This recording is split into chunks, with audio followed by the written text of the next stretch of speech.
Welcome back. In breaking news, the HEX founder has all charges from the SEC dismissed by a judge in federal court. We're also going to be talking about bad Bitcoin advice, what's going on in the traditional financial markets. You guys know we talk on this channel a lot about both crypto and also the stock market. And, the Federal Reserve is doing some interesting things in the market recently.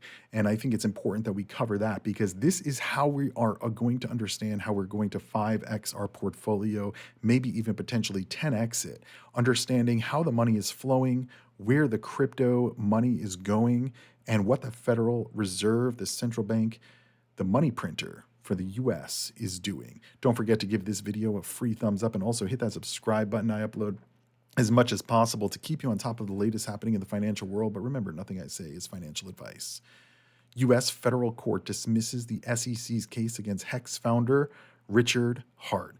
Now, let's keep in mind, this is not the SEC calling to dismiss the case. This was a federal judge dismissing the case against HEX founder Richard Hart and his crypto projects HEX, Pulse Chain, and Pulse X. The judge said, Richard Hart, on X, I appreciate the judge's careful ruling, which has dismissed all of the SEC's claims against me. This type of victory over the SEC is quite rare. Pulse Chain, Pulse X, and HEX are not securities and should be allowed to flourish. HEX has operated flawlessly for over 5 years. Now, let me be clear. There's been a lot of people in crypto who have called Richard Hart a scammer, who've said that HEX is a scam. There was a movie that was created about the whole HEX situation and Richard Hart. I saw the movie. I felt like the movie was created with trying to get people to dislike Richard Hart, and I think the movie actually did the opposite. To be honest, the way that it was edited was really trying to get people to think that Richard was scamming people because they made decisions to make investments in HEX, and the price has gone through ups and downs, as you can see. Well, this is the Pulse Chain HEX. There is another HEX that if you look at the price, but even on the Pulse Chain HEX, you can see massive price moves in the market. But guys, this happens with any crypto. This happens with any stock. This happens with any potential asset. We had people who were buying houses in 2021 that were literally told by their real estate agent and broker, oh, don't do an inspection because then you're going to lose the offer, and then these people bought at the top of the market with no inspection, and now their home is undervalued, under what they paid, and probably has a lot of maintenance issues as well. But is it the real estate agent's fault? Is it the seller's fault? Is it the buyer's fault? Like, whose fault is it, right? It's the same thing here. At the end of the day, if you make an investment, especially in a cryptocurrency, trying to blame the founder for it going to zero. Now, granted, if the person launches a coin and says, I'm never going to sell my coins, I don't own a majority of it, and then if they do, that's a different story. But we're talking about Pulse Chain. This is not what it was. And when I saw the movie, I mean, the theater was full, and it was full of people wearing HEX shirts, Richard Hart shirts. I mean, he definitely has a following. I was more surprised by that, and also seeing the demographic. And again, I just went to one movie. It's not like I went to multiple. But the demographic was, older people, younger people, men, women, all different backgrounds, all different races and nationalities. And these people really, I mean, at the end of the movie, everybody in the theater was clapping. You don't see that in many movies. But again, I think that the movie was edited to try to make Richard look bad, because this was, again, during his whole, the SEC trying to say that HEX is a security and that Richard Hart is, securities fraud or whatever else they were saying. And so everything has been dismissed by the judge, right? Following the SEC's move, by filing charges, Richard Hart filed a motion to dismiss the case. He argued that the securities watchdog had overstepped its regulatory boundaries and failed to sufficiently prove securities laws violations. In the court's order at the end of February, the judge granted dismissal based on lack of personal jurisdiction. The court found that Richard Hart's marketing and sales activities were not specifically directed at the US, but were global in nature. The court also determined that the SEC failed to prove Hart's crypto transactions qualified as domestic transactions under US securities laws. And so the ruling noted that post offer marketing activities, meaning once the coin was released, including conferences and social media and engagement, were not relevant since no new securities were being sold during that period. The court also found that Hart's websites and online promotions were not sufficiently interactive to establish jurisdiction. The SEC fraud claims regarding pulse chain misappropriation were dismissed because the alleged fraudulent activity occurred outside the US. The regulator failed to demonstrate that Hart's transactions happened in the US or that the fraud had substantiated effect in the country. That's very interesting because a lot of what we see with crypto, a lot of these founders have exited the US because of the inability to receive any type of clarity from the SEC or any other regulators for that standpoint. And so this ruling from the court basically says that these cryptos that are outside the US, the SEC can't, if you think about it, was the SEC looking at Tron and Justin Sun? Highly likely they were. But based on this ruling, there's nothing they could have done because Tron was really targeted outside the US. It was never targeted in the US. Justin Sun never came to the US, never marketed to the US. And so it's a very interesting case here. And I really have had nothing bad to say about HEX or Richard Hart on this channel. I've done videos where we've covered that although people think that HEX is a scam, there's a lot of people that believe Ethereum is a scam. There's a lot of people that think XRP is a scam, Cardano, Dogecoin, all of these other coins, people believe the same thing. Does that mean that those coins are just because people think that? Meanwhile, there's a real ecosystem of people who are utilizing HEX, who believe in HEX, who are trying to build, products for HEX. And at the end of the day, for you to say that they're wrong for doing that because they're not in your coin, Bitcoin or Ethereum or whatever other coin, I think it's really, really interesting to see, because Bitcoin maximalists don't see it. They'll say, well, HEX is a scam and Richard Hart is a scam. It's like, why? Oh, well, Bitcoin is the only sound money. It's like, wait. So you're saying that they shouldn't be in HEX and HEX is a scam because your coin is the best? Yeah, it's Bitcoin. The ETFs are all buying Bitcoin. It's like, well, now they're getting into other coins as well.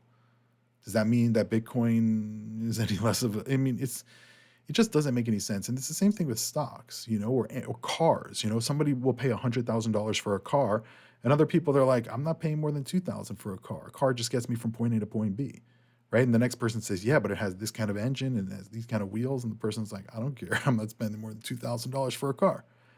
So I believe in freedom of these markets. And I think that this is a lot of vindication for the HEX ecosystem, for the HEX users, for Richard Hart, and for really any of these other coins that people believe in. Am I going to buy HEX? No, right? But that doesn't mean that I'm not rooting for somebody else's rights to invest in it and to believe in it. And listen, is it going to turn out that HEX is going to go to zero over time? There's a likelihood that that could happen, right? But who am I to tell somebody else what they should be spending their money on or believing in, right? It's the same thing, like just because I like Coca-Cola doesn't mean that Pepsi should be put out of business, right? Just because I like Target doesn't mean that Walmart should be put out of business. Just because I like Uber doesn't mean Lyft should be put out of business.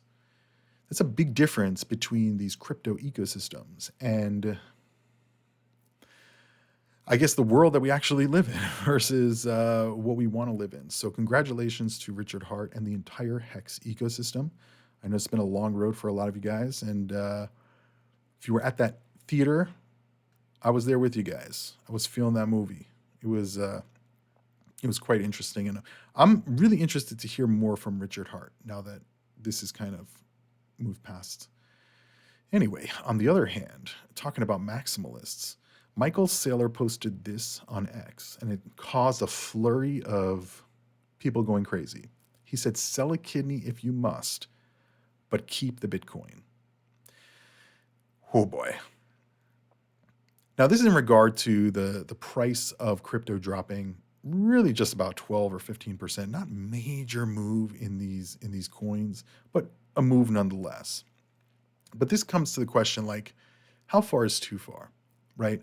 Because previously he said, mortgage your house to get the money to buy more Bitcoin. People will say, max out your credit cards to buy more Bitcoin, take out loans to buy more Bitcoin. And these are all very, very risky strategies, right? Just because Michael Saylor is buying Bitcoin and he believes that this is, the end all. Number one, it doesn't mean that it's accurate. And number two, it doesn't mean that you have to follow suit, right? Again, no other company is doing what Michael Saylor and MicroStrategy are doing. No other company. And other companies that Michael Saylor has talked to or encouraged to do a Bitcoin reserve, they haven't done it, right? Because right now, I don't think even Michael Saylor knows it. He's the guinea pig, right? MicroStrategy is the guinea pig. Is this going to work? Is MicroStrategy going to succeed in this as they continue to buy the top of the market? Well, we have gold bugs like Peter Schiff responding to that tweet. And he said, first you told people to max out their credit cards and mortgage their homes to buy Bitcoin. Now you're telling them to sell their organs. Have you no shame? Now, again, Peter Schiff is a gold bug. His son is a Bitcoin bull. But, I kind of agree with Peter Schiff here. I don't know that this is the most responsible thing. I mean, most of you guys think you're pretty smart. You're not going to go sell a kidney to buy Bitcoin, right? But even like taking out loans, I've heard people taking out loans. People said they're going to take credit cards, max their credit cards out to get Bitcoin. It's very risky, guys. Very, very risky, because are you going to be able to sell if you double or triple your money? Or are you going to say, no, we're going higher, we're going higher, we're going higher? This is an issue. And Michael Saylor, listen, I'm not saying that what they're doing is not going to work. I'm not saying that they're going to fail, right? I actually hold MicroStrategy and MicroStrategy related derivative products.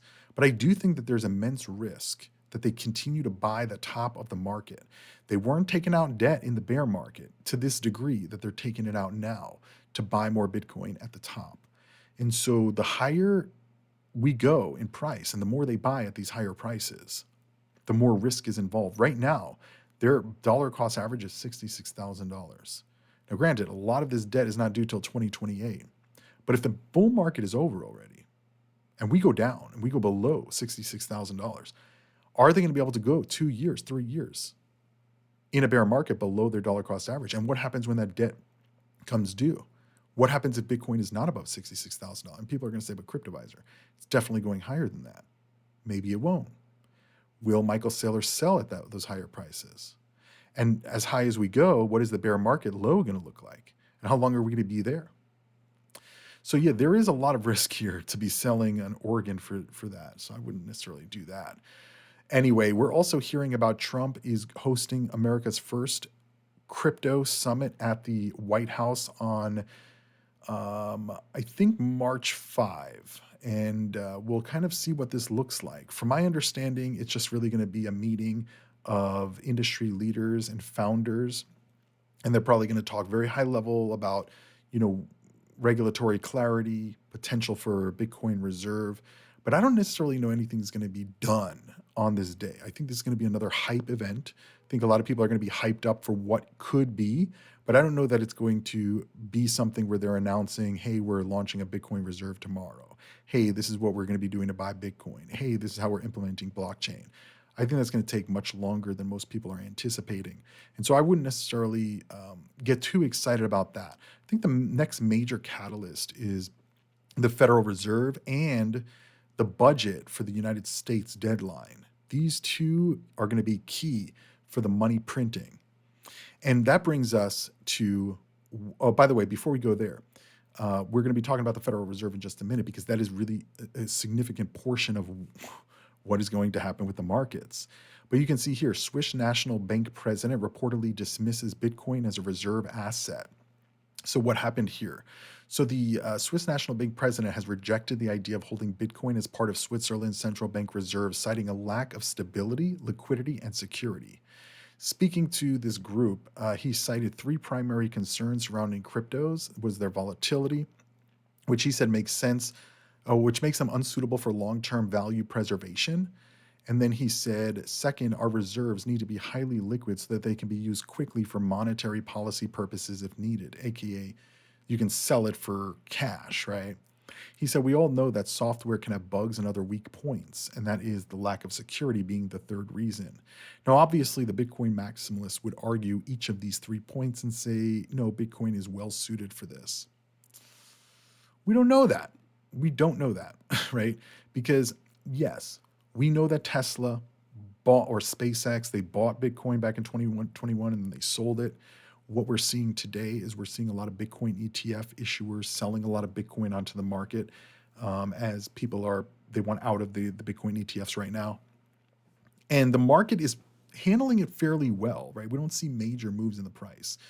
The price is down to 85,000 from 100,000, so it's about 20% drop, which for Bitcoin is not that much, right? We see much more volatility in other assets. But I understand his point on that. Security, I think that, again, people are using MicroStrategy as the guinea pig, right? They want to see what happens when you take out debt to buy Bitcoin, and that's your whole strategy. Okay, that's what these companies want to see. They want to see, the banks want to see long term. They don't have to rush into it. The banks will always have money, right? So keep that in mind. But the central banks play a key pivotal role in where the markets go, not just the crypto markets, the stock markets as well. Because the Federal Reserve has the keys to the money printer. And so what Marty Party on X posted March 1 was the US reverse repo facility injects $200 billion. Now remember, there's 2 different repo markets that the Federal Reserve uses. We've covered this before, but I'll kind of briefly summarize it for you guys. We have the regular repo operations. The repo operations is basically overnight lending markets for the banks. So when the banks shut down at 5 p.m., the Federal Reserve steps in to kind of balance the market as the banks are kind of settling everything for the day, right? So again, this is a very simplified understanding of it and explanation. But effectively, let's say, JP Morgan requests from the Cryptoviser bank, a wire transfer of $1 million. And I don't have that $1 million right now at the end of the night. So the Federal Reserve will loan me that $1 million to send to JP Morgan, and then it gets sent back, right? So what that basically says is that there's a lot of money moving, but there's not a lot of liquidity. And so what the repo market does is it injects money into these overnight lending markets to keep the rates stable. Now, the reverse repo operations effectively is doing the opposite. It's sucking money out. It's sucking the extra liquidity out of the market. Because if you have too much liquidity, the lending rate will drop because there's more supply with the same demand, right? So what happens? The price drops. So to keep it level, the Federal Reserve will take that extra money out. That's what the reverse repo operation is. So you may say, Cryptoviser, well, which is worse? Which is better? Honestly, they're both pretty bad. And so let's look at the repo operation chart. Now, we have not seen repos effectively since 2019, 2020. That's when they needed to really print money. Remember, at the beginning of the pandemic, they printed $4 trillion. And they had to do it, right? There was no liquidity in the system. So you can see right here, a lot of repos, like not that many after in the early 2000s, and 2019 is when it really picked up. And then 2020, when the pandemic started, they were injecting literally $1 trillion a night into the overnight repo markets, $1 trillion a night. And then you can see it kind of leveled off in the middle of 2020 once the money was printed, right? So think about it. They had to print $4 trillion in pandemic relief to stop the repo operations. So that means that without that $4 trillion, they would have had to keep pumping, hundreds of billions of dollars into the overnight markets every night. And so pumping $4 trillion into the economy removed the need for it because there was so much money in the ecosystem that they didn't need to inject any more money. But then what did they have to do? They had to start sucking money out. And you can see here in 2021, when we started to see inflation occur, not necessarily see the results of it, but inflation really started in 2021. You can see here the reverse repo went all the way up to 2 trillion, 2.5 trillion a day. So this is money being sucked out of these overnight lending markets to keep the rates level. And so you've seen a sharp decline because all of that extra money, $4 trillion, has effectively now been completely sucked out of the ecosystem of liquidity. Now, there's still some, but you can see here towards the end of February on the bottom right, you can see that there was a drop, significant drop from March of last year, October of last year, till we were basically in the middle of February. And now we're starting to see it reverse, and we're starting to see this number go back up. This could be for many different reasons. I mean, the stock market is dropping, right? There's a lot of selling going on in crypto and stocks. And so that money could be going into the banks. And then the banks have all this extra liquidity that needs to be sucked out. And then the Federal Reserve comes in with the reverse repo to suck that money out. That could be what's going on. But either way, I don't know why it's happening. I don't know how long it's going to be happening for. But anytime I see these spikes in repo or reverse repo, it's usually an indicator like, things are not looking too good. Now, does that mean the market's going to go higher or lower? Well, we're going to have to continue to watch. If the repos increase, yeah, the market's probably going to go much higher because that's more money being injected into the ecosystem. The reverse repos, typically it's the opposite, right? For if you look at this chart, we were basically in the bear market when this chart was peaking out in 2022, right? That was basically the depths of the bear market into 2023. And you can see all of that right here on the chart. So I would say if its reverse repo is increasing, it's probably going to be negative for the market. And if repo is increasing, it's probably going to be positive for the market. Not 100% guaranteed, but it's kind of my assessment of the situation. So let me know what you guys think about this. A lot is happening. Congratulations to the HEX community. The bad Bitcoin advice: don't sell your kidney for buying Bitcoin, and really understanding kind of what repo operations are doing, what this crypto summit means, what the maximalists are saying, the clearing of HEX and Richard Hart from SEC. This is really understanding like how we're going to get to 5x returns, 10x returns, maybe even 20x or 30x returns in some of these assets. And the way it is really understanding which cryptos, which have fundamental value, which have a community that is behind it. I mean, guys, anybody who says that HEX is not going to go higher this cycle after all of this positive moves for HEX and Richard Hart, I think they're widely underestimating the ruling here. And it's not just HEX, it's all these other exchanges: Coinbase, Consensus, Uniswap, Gemini Crypto Exchange, that had SEC investigations dropped recently because the SEC is changing course and they're not going to do regulation by enforcement. They're going to give clarity. They're going to create rules of the road for these crypto exchanges to actually operate and flourish, not what we've had for the last few years. So let me know what you guys think. See you guys when I see you. And as always, crypto on.